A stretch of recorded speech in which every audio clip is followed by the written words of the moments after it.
Bright colours do not dysregulate your child. That's the wrong headline, and it's steering parents in completely the wrong direction. If colours were the problem, then every rainbow, every painted nursery wall, and every coloured box in your house should come with a trigger warning. What the evidence actually points to is a combination of things that are happening inside the content itself, things that most parents have never been told to look at before. And once you know what they are, you're going to be able to spot the difference between programs that settle your child and ones that leave them completely dysregulated.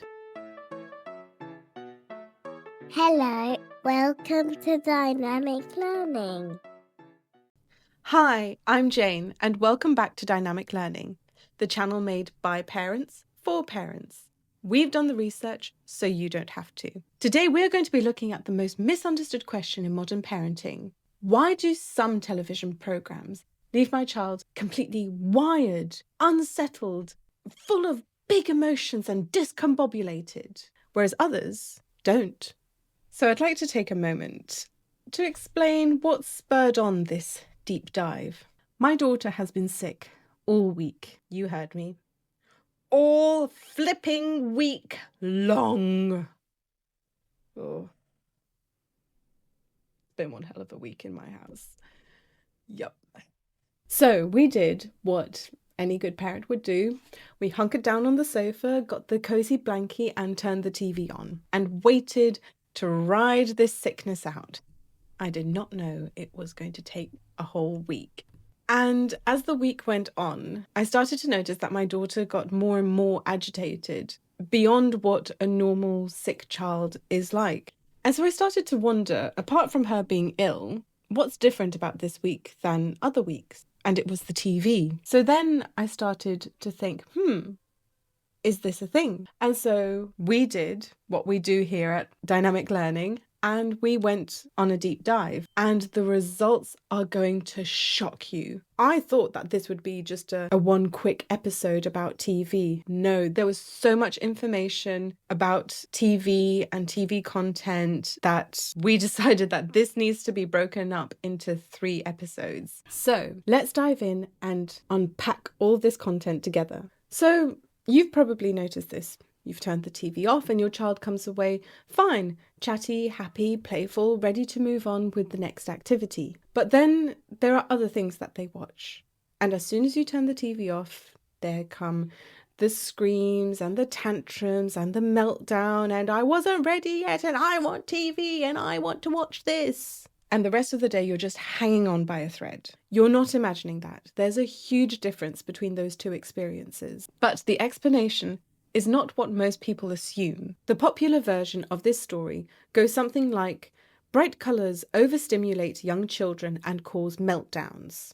It sounds plausible. Programs that feel too much tend to be vivid and saturated, but the evidence does not support colour as the principal driver. Colour on its own is not the strongest explanation for why some children seem to struggle after watching certain content. So if it isn't colour, then what is it?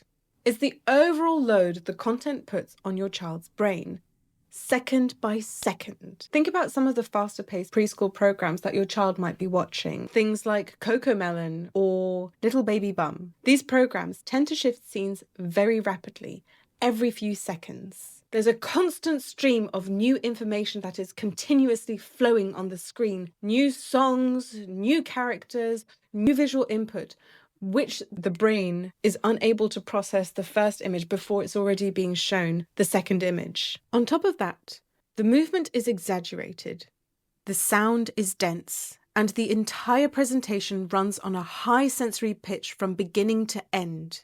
So I'm going to pull up an example of one of these videos on screen, and we're going to count the seconds between the different scenes together. 1, 2, 3, 1, 1, 1, 1, 1, 1. It's happening too fast for me to properly count.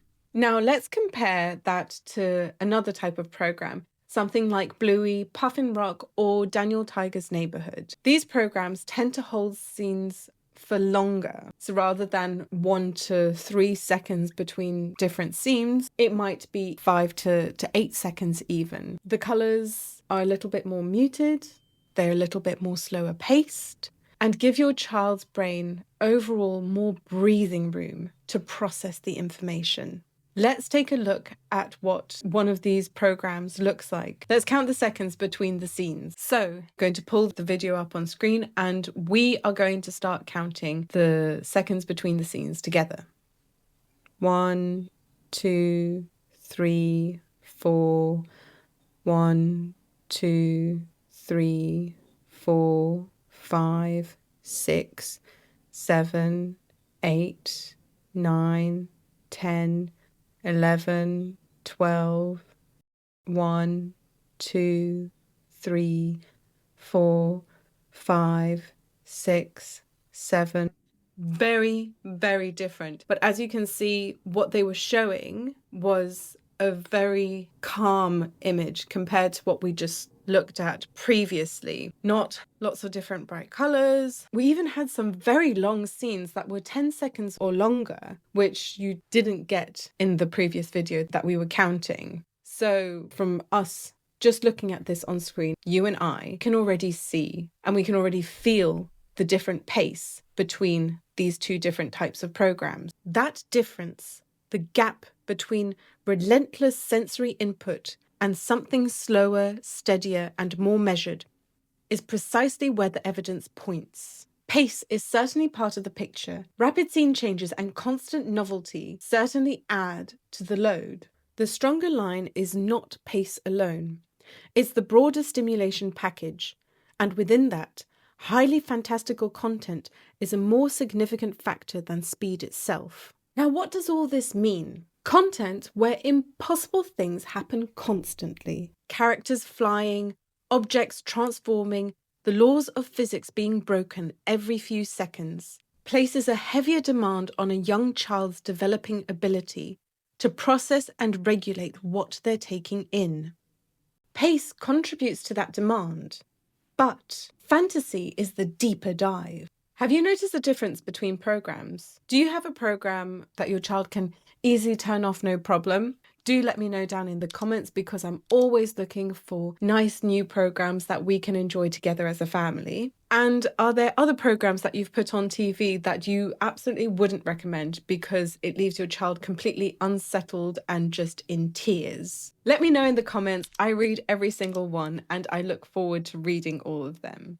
Right, let's carry on. So what actually happens when that television goes off? When a young child has been watching content with a heavy stimulation load, fast, fantastical, relentless, their brain has been working hard to keep up. That effort can temporarily strain their still developing ability to manage impulses, tolerate frustration, and shift between tasks. In plain terms, you might start to notice this. Your child seems more wired or unsettled than usual. Small frustrations are more difficult to tolerate than otherwise. They find it more difficult to move on from the screen to something else. They're more easily upset in the 10, 20, or 30 minutes after watching. This is a short-term effect. It's not permanent, it's not damage. It's a temporary strain on your child's regulation system. But knowing it exists changes how you interpret those difficult post-television moments. It's not bad behavior. It's the brain trying to catch up and trying to calm down and regulate. There are two things worth noting here because they catch a lot of parents off guard. Firstly, a child who appears deeply absorbed during a program is not necessarily watching something gentle. Deep engagement and high stimulation can often look very similar from the outside. The real test is what happens after it finishes. How easily your child transitions, settles, and manages the next few minutes. Secondly, a program that brands itself as educational does not automatically mean it's low stimulating. If the presentation is still highly fantastical, visually dense, and rapidly changing, the brain load can be every bit as high as something without an educational label. The branding does not change what the content actually demands from your child's regulation system. If you're still watching at this point, then it means that something's probably hit home, or at the very least, it's made you stop and think about things differently. If it has, please do subscribe so you don't miss the rest of this series. If you know another parent who's been going through these tricky post-TV moments and you think it might be useful to them, please send it their way. It might help them more than you think. You may also be wondering about daily screen time limits, how much is too much, and whether the guidance changes depending on your child's age. The short answer is yes. Guidance does exist for under 5s, but it isn't differentiated by age. There's enough on that topic alone to warrant its own episode. So we'll return to this properly at a later point in this series. So far, we've been talking about what your child watches, the content, the stimulation, the overall load on the brain. And there's another piece that many parents haven't connected yet. And it's not about what's on the screen. It's about when the screen is on.